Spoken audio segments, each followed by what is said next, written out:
Hello everyone, and welcome back to the Beatles Forever. In our last episode, we got to see the mischievous McCartney boys. Then we got Mike's impressions of when he met George Harrison and John Lennon. And we also got to hear about Paul's trip to Hamburg as a Silver Beatle. So let's see what happens today. Mike said that at one time he got a job selling Catholic Bibles. The first house he tried, Mike was a bit nervous, and the guy said to him, "What are you trying to say?" His trainer at the time said, "We're Catholic." And the customer said, "No, you're not. You're nothing of the sort. You're a cheap salesman, and if I see you around this district again, I'll call the police, you hear?" Mike said, "Thank you, sir. Have a good day." So Mike said this soul-destroying job went on for a week because he needed the money. He said at the end of the money couldn't save him. He sold his only Bible for the week, and he looked in the mirror, and he thought he looked like a devil. The next morning, he returned all the Bibles and quit his job. When Mike was 18, he got his next job after the failed Bible salesman job. He got advice from Auntie Jen. She said hairdressing is an art, so he went to Andre Bernard's, and that was a ladies' hairdresser place. He would make £1.10 9 days a week for 3 years, low pay even back then. He was learning a trade, though, and his job was to empty bins, brush floors, wipe dust from the razor-sharp blinds, store towels, pass pens, and if he was lucky, wash hair. There was already a Michael there, so he had to change his name, so he picked Peter. He said, "Until you were past as fit to wear the Andre Bernard green tartan half-sleeve junior jacket, the apprentice lads had to wear white shirts with rolled-up sleeves and dark blue ties." Mike said the shampoo basin was positioned where he could see Brian Epstein's new record store, Nims, and Bernard's was also near Blackler's store where George Harrison worked for a while. He was an apprentice electrician. And his new workplace was near the cavern. He said that the job wasn't all roses. He felt it was humiliating, so he worked at a distance from the other people working there. His aloofness was interpreted as superiority by the hairdressers, and it wasn't known if he was accepted by them for a while. So Mr. Richard gave him an ultimatum. Either he pulled his socks up and came down in the world, or he would be out. And Mike decided to do as his boss suggested because he needed the money. Mike said he met his first love at the shop. She was a hungry student, but he felt she was like a model, and she liked the way he swept the floor. He found out her name was Celia, and then soon they became a couple. He said she was the first woman he was intimate with, and one day while she was making breakfast, she put on some records. He asked her who was that on the record, and she said, "Someone they keep playing at college, Bob Dylan." Mike said, "I never heard of him." And Celia said she hadn't either. And then Mike said, "He's quite good." Cecilia let him borrow the album, and Paul came home early from a Beatle gig and found Mike listening to it. Paul asked, "What's that crap?" And Mike said, "A bloke called Bob Dylan." And then Paul said, "Folk crap." And then Mike said he was excited to see Paul on the television for the first time. He saw him in a bar down from Bernard's. The Beatles had matching suits. They were tailor-made with velvet collars. And Mike asked Paul why he talked differently on television, and Paul said it was part of the image. Mike asked Paul for his autograph, and Paul said, "Sod off." So then Mike talks about Jane Asher. Mike said in 1963 he was watching Jukebox Jury. On the panel was Jane Asher, and he fancied her just as Paul did. Mike said he was knocked out when Paul said he was going out with her. He also told him he was bringing her up from London that night. And when they finally arrived in the very early hours of the morning, their dad was asleep, and Mike was tucked in bed wide awake. So Paul brought his present upstairs, because it was near Christmas time, and whispered, "Are you awake?" And Mike said no. Paul said, "I've got someone to meet you," and it was Jane Asher. So then Mike imagined she would tell him, "It's you I really love, Michael, but I've got to go along with your brother and all this Beatle business for the moment. Can we get together later in life?" And was gone just like that.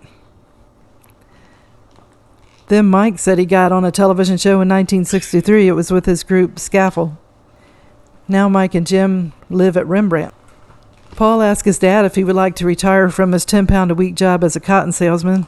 Jim said yes, and Paul suggested they both move from their dilapidated house on Forthland Road to somewhere across the water, away from it all. Mike said his dad was magnetized by Heswall, Cheshire. He had admired the district ever since he used to be a gardener for the cotton bosses in the 1920s.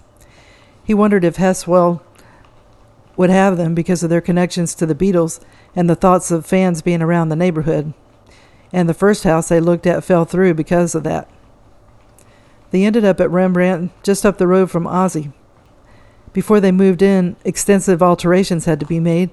Roofs had to be reslated, painting done inside and out, extra plumbing by Uncle Joe, carpentry by Uncle Harry and Cousin Ian, full central heating, because when they first visited, they had to keep their overcoats on, it was so cold, and a backseat fireplace had to be installed. This gave Mike time to organize the interior, and he shopped for things. He said we could have hired an interior designer, but it would have been too impersonal, and Dad was oversensitive about outsiders.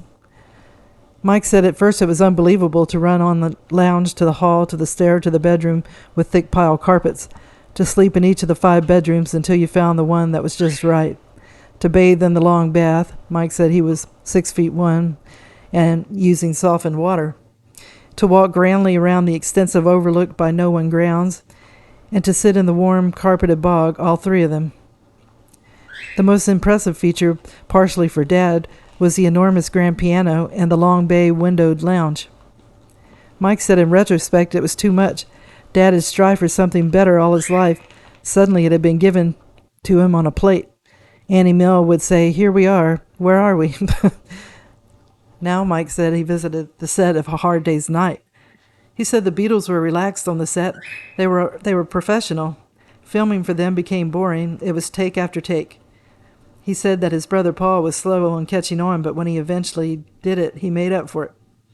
On seeing Mike's impossible position being a Beatle brother without much personal money, he set up for him to get £10 a week from his accountants until Mike got on his feet. For Christmas and his birthday, he would get a Nikon camera, a wafer-thin watch, and even a Vauxhall Chevette and a hunchback cat. Now Mike talks about Tara Brown. In early 1966, Tara asked Mike if he would like to drive his AC Cobra 2-seater sports car that was outside his Eaton Mews, previously Eaton Row, Belgravia home. And this was around the corner from Buckingham Palace and Brian's Chapel Street home. Mike said, "Put that beast into first gear and it took off almost without him, and that it was that powerful." He said he stopped it and got out. Later that year, he went with Tara and his wife Nikki to a Liverpool court where he was fined on an entry to the city. When Nikki took off, Tara came to stay with Mike at Rembrandt for a few days. Paul met up with Tara and they both smoked some pot and decided to go to Cousin Ian's house on 2 small motorbikes. A couple of yards from the cousin's house, Paul took the bend too close and flew the rest of the way. He had serious facial injuries to one half of his baby face. He asked Mike to take a picture of his face, and Mike said, "Are you sure? It looks bloody awful." And Paul said, "Yes, because it's the truth." January 1966, Mike was 22, and in April, Tara was 21, and in June, Paul was 24. Tara was to inherit £1 million on his 25th birthday, but on December of 1966, he went through red lights in his 110-mile-per-hour Lotus Elan into the back of a parked van in South Kensington and was dead. A witness said, "I saw the driver pin like a doll in the wreck, the steering wheel bent like a flower stem." On hearing the news of Tara's death, Brian Jones from the Rolling Stones wept and said, "I'm numb. Tara was so full of life." Now, Mike gets to meet Jimi Hendrix. Paul suggested that Jimmy would be good to have on the McGow-McGear track, and Mike was interested in meeting this living legend. He arrived at the studio by himself, carrying a small guitar case. Mike decided to have alcoholic beverages for the musicians, but Jimmy said, "No, thank you. I'll just sit in the studio, if that's cool." Mike asked himself, "Is this the wild man from Borneo?" He said that Jimmy was a gentleman and a gentleman. Paul and Mike worked on the track and then went into the studio where Jimmy was sitting on the floor, guitar in hand, and they talked about where the solo would go on the track. Paul asked if he was ready, and Jimmy was. Paul thought it was perfect, but Mike, he said, being stupid, argued with everything. He thought it wasn't quite right, so Paul said, "You gotta be joking." And Mike had Jimmy do a half-dozen takes, and then he had to admit that the first take was the best one. When they told the operator that they wanted to take the first take, he said there was no tracks left, so he was wiping over every solo. So we only got the last take there, and Paul and Mike's stomach hit the floor. Paul for missing such musical genius, me for being so bloody-minded, Mike said. When Jimmy came in and asked if that was the one, they didn't have the heart to tell him anything, but said, yes, that one, it's beautiful. So that track never made the album. Now Mike goes to Esher. One day Mike paid George and Patty a visit at their home in Esher. He was shown around the home by Patty through the Dali-inspired extension, complete with a huge round window, and out to the heated swimming pool. They enjoyed a peaceful day lounging around the pool. They had large whiskeys and cokes poured into the early hours. Mike said he was quite drunk and staggered off to bed. In the midday, he appeared, and after the breakfast dinner brunch, George asked him if he had ever been to John's house. So George offered to drive him over to Weybridge after he had an Alka-Seltzer. Mike said they got into George's new Ferrari car, and Mike said it was a bit of a change from the Ford Anglia. George said a few things have changed since those days, Michael. The car roomed down the drive, and Mike said it left his stomach back at the house. He said the Ferrari didn't go slow, just like the AC Cobras. After 5 minutes of rally driving gear changes, Mike asked wee George if he would slow down a bit, as Mike said he wasn't feeling too well. George said, we'll be there in a minute. And then he went into 13th gear, passing 400 Ford Classics. Mike ended up throwing up. He didn't do it in the car because George said it's a new car. So after it was over, George asked him if he was feeling better, and Mike said, I think so. George said, good. It's at the end of this road. John showed up and led them around the house. Sin said hello and told Mike he was looking rough. Mike said, don't remind me. John asked Mike if he wanted to see his new car. Mike said, well, just a little look because George made drinks like his dad did, and he was feeling a little delicate. John showed him the Rolls Royce, which was psychedelically painted, and John asked, what do you think, young Michael? And Mike said, it's bloody fantastic. He said the paint job cost him $1,000, and he had a telly in the back. Now we go to about what Mike thought about the Maharishi.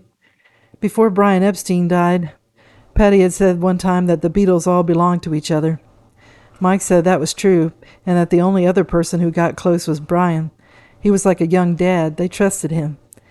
The Maharishi's meditation helped the Beatles after Brian died. Then he said they lost themselves on the Magical Mystery Fun and Mayhem tour shortly afterwards. Mike felt they made a mistake getting close to the Maharishi at that time. Brian was gone, so that left a big gap, and they became over-dependent on the Maharishi and his magic meditational medicine to solve their problems. There was a rumor that the Maharishi was more than friendly with a mere mortal girl. John and George got mad and left for home. And Paul got mad at George and John, saying that even if he had done it, it was his affair, and it only proved he was human, just like the rest of them.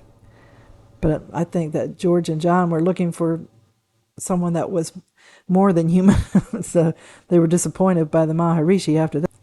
Mike marries on June the 7th, 1968.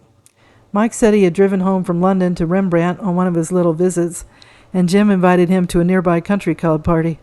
Mike said after driving 5 hours, he was about to say no. Mike asked, there won't be any birds there, will there? Jim said, hundreds. Mike said, I'll get changed. Mike thought he was 23, a bachelor, relatively well-off, nationally famous, with a sports car and a Beatle for a brother. What more could a woman want? Mike said that the lady he saw there, she picked him up, and he thought that he picked her up, and she ditched her steady boyfriend at the party, and they zoomed off into the sunset. It wasn't an easy relationship. They both had hang-ups, and out of all that, love grew for Angela Fishwick. They moved into Sunset, their home, for the next 10 years, and they had 3 beautiful girls, Ben, Theron, and Abby. So I will end the video here. In the episode, we got to see Mike and the jobs he had to take until he became successful, and we saw how Paul helped his brother out until he could make it on his own. He also bought the Rembrandt home for his father and Mike to live in, and it was such a step up for them it was overwhelming. Paul then got into a motorcycle accident with Tara Brown and hurt his face. Then we saw how Mike interacted with Jimi Hendrix, George, and John, and that was interesting too. And I hope that everybody enjoyed the video. And if you did, if you could give it a thumbs up, it will help my channel out, as it's helped me before. And I really appreciate all of you who watch the videos. It means a lot. In the descriptions portion of my video, I created a list of merchandise from Amazon that I thought you might be interested in. And if you click on the link, it takes you to the Amazon page. And if you purchase it, I get a small commission that's of no extra cost to you. Aside from that, and more importantly, I wish all of you a good day, and tune in again soon for another episode of the Beatles Forever. Thank you. Bye.